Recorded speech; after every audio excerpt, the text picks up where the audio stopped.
Hi there! App installers in Jamf Pro allow admins to deploy apps without needing to package them and keep them up to date automatically. By default, app installers will update automatically whenever there is a new version available. But for those who prefer to manage app versions manually, App Installers also has a manual update workflow. Let's go through a quick overview of how to enable manual updates for app installers in Jamf Pro. For this example, I'm editing a current app deployment for Dropbox. App installer deployments default to automatically updating. But under Update method, we can choose Manual to change the default behavior.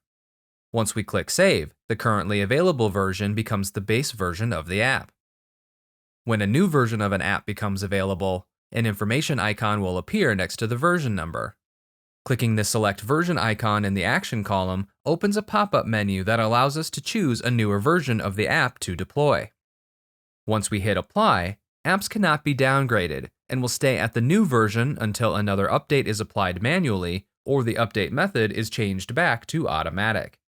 Thanks for watching.